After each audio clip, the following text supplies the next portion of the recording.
Good evening, ladies and gentlemen. This is live from LZ Bunker, the Veterans Live Show. I'm Ronny Ymbras. I served with the 101st Airborne Division in Vietnam from December 67 to December 68.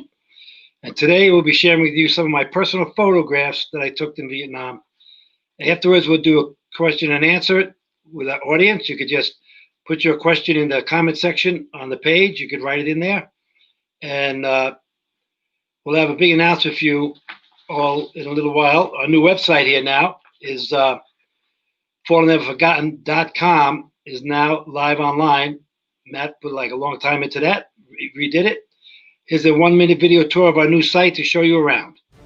So this is our new website here, fallenneverforgotten.com. We have all kinds of pages of videos and branches of service, Army, Navy, Air Force, Marines, and even Vietnam era music videos. You can subscribe to our YouTube page or visit our shop. We have all kinds of great things in there as well. Lots of great gifts.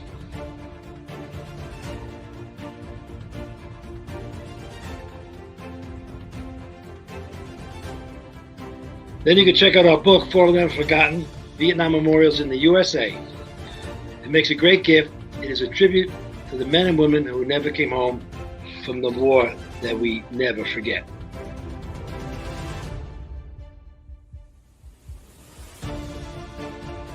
We also have original content on the site, some articles in the news section, and you can watch episodes and highlights from the Veterans Live Show right here on the Fallen Never Forgotten Network's website.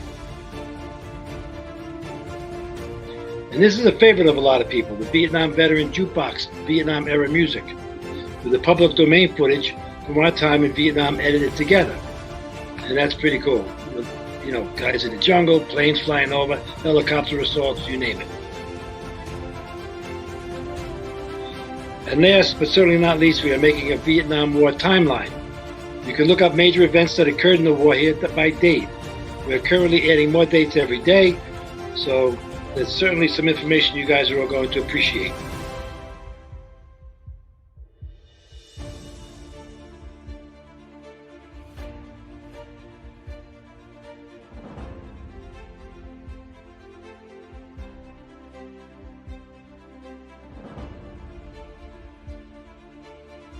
Okay, I hope you all enjoyed the new website.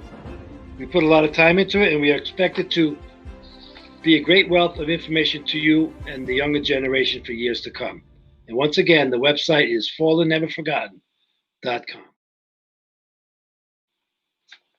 Okay, so now on to our photos. First photo coming up. Sitting in a rice paddy. Quang Tri Province. Airstrikes coming in here soon. We'll see some napalm. Weather, it was cold and damp the whole time. There's my friend Harry Adams, sitting in the same rice paddy and smoking that cigarette. That's Harry. Okay. Here we go. This is all about care packages. This guy's Private Singleton. I forget his first name. Sorry that after 50 years. He certainly got a bundle from home. And that was the best thing in the world. And here I am having a cold one with a can of peanuts that I got from my care package that I got. The beer didn't come from home. The beer came from the Army in Vietnam. Here's Sergeant Hill. He was our Staff Sergeant Hill. He was our supply clerk. He set us up for everything from shaving cream to fatigues, extra socks, whatever you needed. He did a great job for us. B Company. There was a little bit of R&R down in Cu Chi. We played some volleyball, little exercise, little fun, and kind of I guess take the edge off the day. Don't forget now to start getting your questions together to put into our timeline here, and you could certainly we'll try to answer your questions the best we can. Okay, we were on patrol in Cu Chi, came across this sort of wagon train, a couple of 3-4 wagons, drawn by oxen, and some Vietnamese people look like farmers, innocent and whatnot. And this is Captain Pritchard of B Company 1st of the 502nd interviewing, or not interrogating, I should say, not interviewing. And these are other people that spread out on the trail with the oxen here, and we sort of got in between them all so they couldn't exchange anything. This is Sergeant McCoy. He was with the 1st Cav on his first tour. And notice the guy behind him kneeling down in the street on the right, his left, in the sort of middle of the page on the right side. I don't know how it happened. I don't know if it was on purposely or not, but something spooked the ox cart because we weren't getting enough information, I think. And here's what happened. The ox ran over the guy. And for some reason, I guess we got our information after that and moved on to our next objective. I guess that's war.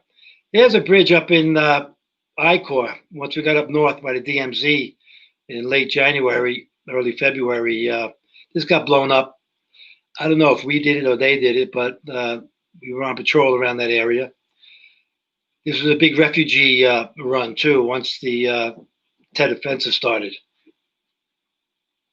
Here's Bobby Olmos from the Bronx, New York, our supply clerk. He was under Sergeant Hill.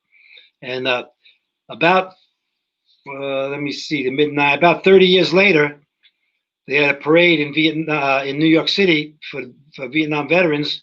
And I couldn't believe that I met him on the deck of the Intrepid, the aircraft carrier from World War II, which is quite, that was insane. I imagine hopefully it's happened to you guys because there's so many things that these pictures bring out that obviously we're all going to have our own experience with or without. Hopefully some of this touch you in the right way.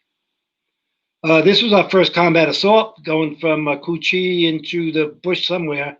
And this was in January of 1968, about 3 weeks after we got into town. Here we are.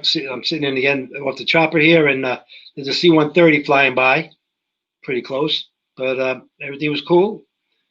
And we had some action that week, which started a series of events that none of us will ever forget. Here's some artillery going off there up in I-Corps around LZJ and LZ Sally. 155. And look at that. It's like I caught the, what do they call that, breach or whatever the thing, this ricochets back, unloads and shoots that shell. It's only open for about a second or two. And pretty good shot for your artillery guys. Here's what they call the exposed punji pit. And with a Willie Peter white phosphorus grenade in there that was along the trail. Somebody discovered that before we got there, which was nice. And those bamboo sharpened stakes were usually dipped in feces to cause little injuries to your calves and your knees or your thighs, whatever, ankles, if it would happen, and cause some serious infection because of that. So we had to be careful about those traps. Here's some jungle stuff. Deep in the jungle, you can't really see too far around yourself. And then again, a white phosphorus grenade that we had as well. And it was crazy, man. Jungles are nuts. Here we are up in I-Corps, and Vietnam was supposed to be the hot jungly place, but here I am taking a little siesta. I guess they told us to take a knee. I took a back and laid on a poncho with a t-shirt, then a jungle sweater, what they called a fatigue shirt, and then a field jacket. It was kind of cold and damp up there, really bad. Hopefully a lot of you guys did not get that. You got the nice warm weather down south in 4 Corps. Here we go. We're trading at the wire. It's a private plant in front of us with his back to us in the center. Private West from Alabama to his right, and a gentleman named Hart from Rochester, New York, without the helmet. And these women and kids would come up and try to sell us exchanged things like forgiven and forbidden things like marijuana and beer and whatever, fruit and vegetables, and we would give them cigarettes, candy bars, soap, things like that. Little things like that used to take place. Here we are. Is our Lieutenant Ben is on the phone behind that post. Seems like some kind of temple or something. I'm leaning against that little post, having some sugar cane. We used to find that out there, cut it down raw. It was just interesting dessert. And here we go. This last picture here is going to be about Christmas. And this was a 2nd Squad, 2nd Platoon, B Company, 1st to the 502nd, with a lot of guys that just aren't here anymore, man. Scotty and Lucas and Menninger and Hubbard and Logan and Davis and Barnes. Good time in one of our hooches. Sergeant Krekov, squad leader, was probably taking the picture. He was from Philadelphia. In fact, he never made it home, and he didn't see his twin kids that were born, which is pretty sad as well.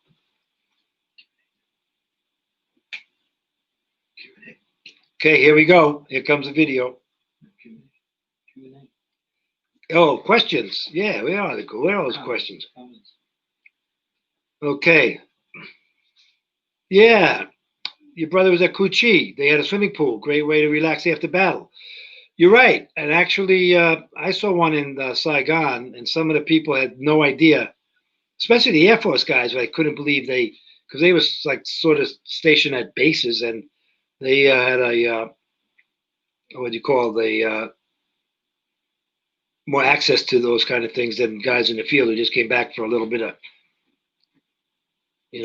weekend pass or get some aspirin or something. Okay. You were at Alan Pope with D Company, 1st to the 502nd, LZ Sally. There you go. You got there just when we were going home. We got over there in December 68, and you got there in November 6th. No, we got there December 67. You got there November 68. Yeah, it was a tough time. Then welcome home, brother. Glad you made it. Next, hey, cousin Roseanne, thank you very much. Appreciate the comment. Thank you. Okay, next one. Yep, that's it. No more? Okay. So here we go. Thank you very much tonight. I'd like to appreciate all you guys listening and watching this stuff here. 1 second, please. I got to find this. What's up? Yeah. We also need, here's what we need. We can't find enough good guests. Don't be shy. Any Air Force, Marines, Army, Navy, Coast Guard guys, write us. Go to Vietnam Veterans Photo Club and tell us you'd like to be on the show. If you'd like to hear be on the show, you'd like to hear your experiences that you had in Vietnam. And just contact us at fallenneverforgotten.com. Welcome home. God bless you all, and good night.